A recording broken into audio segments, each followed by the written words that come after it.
Hello दोस्तों, नमस्ते, प्रणाम, जय श्री श्याम, राधे राधे, हरे कृष्णा। कैसे हो आप सभी? हर हर महादेव। भई हम जा रहे हैं माता ज्वाला के दर्शन करने।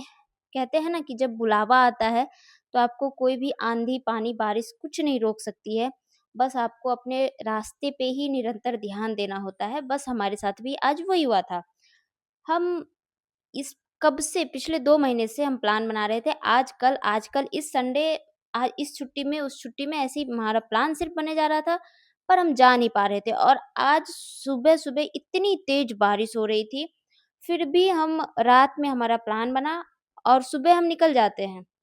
सुबह रात में भी पतिदेव ने यही बोला कि अगर ऐसी बारिश होती रही तो? और मेरे मुँह से सडनली यही निकलता है कि चाहे आँधी आए, तूफ़ान आए या बारिश आए, हम तो जाके ही रहेंगे। हम तो दर्शन करके ही रहेंगे और सच में वही हुआ। और यहाँ मेरे पतिदेव रुक गए थे केला खरीदने क्योंकि मेरे सौहरिया को लगी हुई थी भूख और बच्चों को अगर आप ट्रैवल करने ले जाते हो, वो भी लंबी सफ़र पे, तो कुछ फ्रूट वग़ैरह खरीद लो या आप सत्तू ले सकते हो। सबसे अच्छा यही होता है क्योंकि बच्चे हैं, उसे आप घर का खाना तो बना नहीं सकते इतनी सुबह-सुबह क्योंकि हम निकले हुए थे सुबह के 6 बजे और सुबह की 6 बजे खाना बनाना संभव ही नहीं था। उसके बाद ये देखिए मेरा लाला यहाँ अपना सिंहासन पे बैठ के मस्त आनंद ले रहा है इन नज़ारों का, इन वादियों का। मैं जब भी जाती हूँ दूर कहीं तो मेरे लाला मेरे साथ मैंने जाते सोचा हैं। थोड़े से कड़ी के पत्ते तोड़ लिए, काम आएंगे घर पे छौंका लगाने में।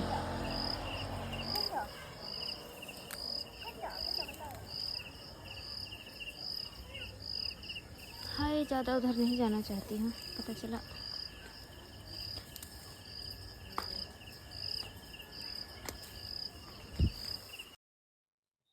और सच में थोड़ी देर के लिए बारिश हमें नहीं मिली थी।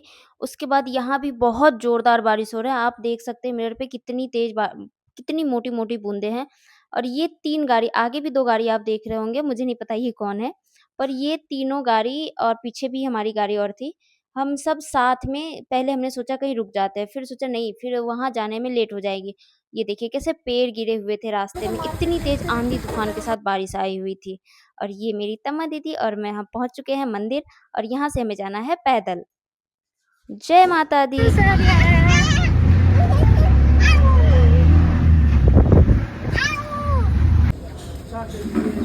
कितने 2 जगह ना? 2 जगह।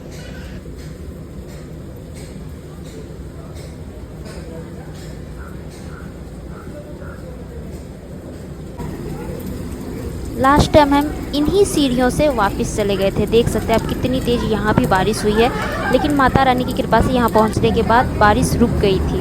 और ये देखिए मैं बता रही हूँ आपको कि हाँ, बस इन्हीं सीढ़ियों से यहाँ आके हम वापस आ गए थे और अच्छा हुआ कि वापस आ गए थे क्योंकि शाम के टाइम पे जब हम यहीं पे थे, अंदर बहुत ही लंबी लाइन होगी और उस दिन बहुत ही ज़्यादा भीड़ थी। आज शायद बारिश के कारण इतनी भीड़ नहीं थी कि हमें बहुत अच्छे से माता रानी का दर्शन हो गया। और उसके बाद भी उस सीढ़ियों के बाद बहुत चलना पड़ा और ये देखिए ये है मेन द्वार। इसके बाद भी बैरिकेड वाली लाइन थी, उस लाइन से हमें अंदर जाना था। समझ सकते हो आप अंदर में कितनी लंबी लाइन होती है और ये देखिए, आते टाइम तो हम यहाँ से ही लाइन लगा लिए थे, लेकिन जब हम दर्शन करके वापस निकले तो फिर बहुत लंबी लाइन हो गई थी और बहुत ज़्यादा भीड़ बढ़ गई थी। हम 11 बजे करीब पहुँच चुके थे। जब भी आपको ज्वाला माता के दर्शन करने जाना हो तो आप कोशिश कीजिए कि सुबह-सुबह निकल जाएँ और 11 बजे तक आप वहाँ पहुँच जाइए, लेटेस्ट साढ़े 11 बजे तक। उसके बाद बहुत ज़्यादा भीड़ हो जाती है और ये देखिए।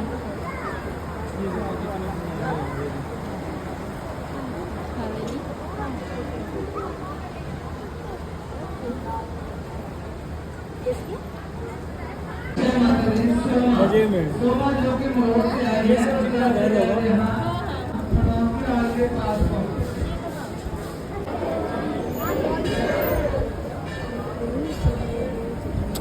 और इसके आगे वीडियो बनाना सख्त मना था, तो मैंने थोड़ी बहुत बस कतार में लगी हुई वीडियो बनाई, उसके बाद मैंने भी वीडियो बंद कर दी। और इसके बाद ये देखिए, ये है माता का हम लोग अंदर से दर्शन करके आ गए थे, माता का शयन कक्ष में गए थे। आपको मैं अंदर ले चलती हूँ। बहुत ही भव्य दिव्य माता की सैया लगी होती है यहाँ पे और ये रात को बहुत अच्छे से ठीक किया जाता है। लेकिन सुबह आपको यहाँ सिलबट्टे मिलेंगे।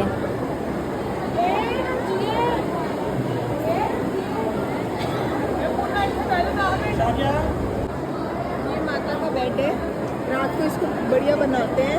सुबह को सिलवटें पड़ी हुई होती हैं इसमें, रोज रात को। हाँ, इधर ही होगा, बाहर ही होगा, तो वैसा होता है।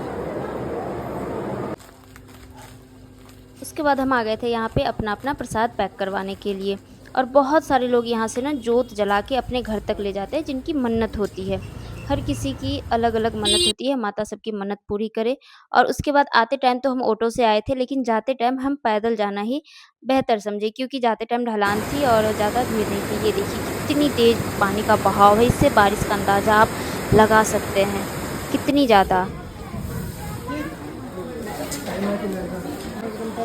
उसके बाद हम आ गए थे यहाँ पे कुछ शॉपिंग करने, जैसे कि सुहागन अगर आप हो तो ज़रूर आप चूड़ी और सिंदूर खरीदें जब भी आप किसी तीर्थ स्थान या मंदिर जाते हो तो।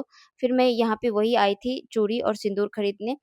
उसके बाद मैंने यहाँ से, ऐसे तो अभी मम्मी गई थी तो मैंने भेज दिया था, लेकिन यहाँ से मैंने सिंदूर लिया और चूड़ी ली हूँ। उसके बाद फिर हम आगे को चल दिए क्योंकि हमें बहुत ज़ोर की अब लग गई थी भूख। सच में मतलब समझ सकते हो आप, हम सुबह निकले हुए हैं और करीबन 1 बज रहा था, हाँ 1 बज रहा था यहाँ पे जब हमारे सामने खाना आया था। और फिर मैं चली जाती हूँ अपने लाला के लिए कुछ खरीदने के लिए, कुछ वस्त्र, क्योंकि आपको पता है कि जन्माष्टमी आ रही है और लाला साथ में जाए और शॉपिंग ना, ऐसा हो ही नहीं सकता।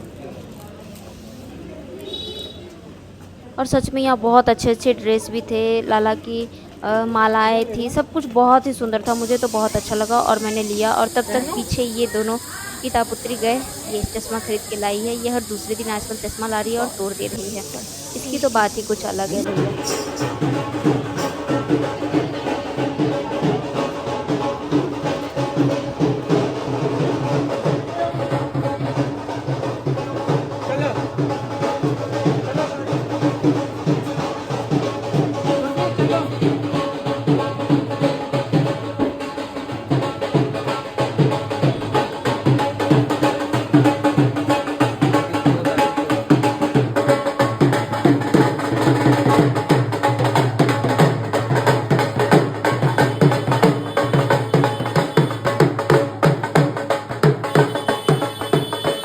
और ये जो भी आपने देखा ये थी माता की जोत, जिनकी मन्नत होगी वो माता की जोत लेके यहाँ से जा रहे हैं। माता की जोत लेके जाना सब नहीं जाते, लेकिन जिनकी मन्नत होती है यहाँ पे जोत जलती है। और जोत जलते हुए चाहे उनका घर कितना भी दूर हो या पास हो, वो जलते हुए ही जाना चाहिए, जलते हुए अपने घर तक ले जाते हैं। इसके आगे सॉरी मुझे भी नहीं पता है कि आगे क्या प्रोसेस होती होगी, बस मुझे यहाँ पे इतना ही पता चला कि माता की जोत है ये और ये जलते हुए जाती है। उसके बाद ये देखिए ये है यहाँ का मार्केट, जो कि बहुत सुंदर था, बहुत ही अच्छा था, मतलब हर तरह के सामान यहाँ पे मिल रहे थे और ज़्यादा महंगे भी नहीं थे। हाँ, तीर्थ स्थान है तो उस हिसाब से थोड़े तो थे, पर मुझे लाला का ड्रेस जिस हिसाब से मिला ना, तो मैं नहीं बोल सकती कि ज़्यादा महंगे थे। अगर मैं यहाँ पे किसी शॉप में लेती ना तो वो कपड़े मुझे 400 के ज़रूर मिलते, पर यहाँ पे मैंने उसे 180 में ही परचेज़ किया हुआ है। आप समझ सकते हो कि कैसा होगा। और ये रोड देख के आप मतलब समझ ही नहीं सकते भैया, विश्वास ही नहीं होगा कि आते टाइम यहाँ पे आंधी, बारिश और तूफान थी, क्योंकि यहाँ तो सड़क पे भी पानी की बूंद नहीं थी बाबा। इस मंदिर के बारे में कहा जाता है कि एक टाइम पे अकबर ने माता को सोने का छत्र चढ़ाया था और छत्र चढ़ाने के बाद उसे आ गई थी घमंड कि भैया मैंने तो सोने का छत्र चढ़ा दिया, सोने का छत्र चढ़ा दिया। फिर माँ देखो, माँ तो अंदर से सब कुछ इंसान कुछ जाने ना जाने पर भगवान सबके अंदर की सब कुछ जानता है। फिर उस सोने की छत्र को माता ने अपनी शक्तियों से ऐसा कर दिया कि वो सिर्फ़ एक धातु का रह गया, सोना उसमें कहीं भी था ही नहीं। इसीलिए कहते हैं कि जीवन में कभी किसी बात का घमंड हमें नहीं करना चाहिए, क्योंकि इंसान देखे या ना देखे पर भगवान सबके मन की, सबके अंदर की देखता है। तो भई हम आपको मेरा व्लॉग कैसा लगा, मेरी वीडियोज़ कैसी लगी, प्लीज़ कमेंट करके ज़रूर बताना और फिर ढेर सारा प्यार देना, ताकि मुझे ऐसी ही वीडियो बनाने के लिए ढेर सारी प्रेरणा मिल सके। और आपको पता ही है कि जब आप लोग का ढेर सारा प्यार मिलता है तो वीडियो बनाने का मज़ा ही कुछ और होता है। ओके दोस्तों, बाय बाय, मिलते हैं अगली व्लॉग में।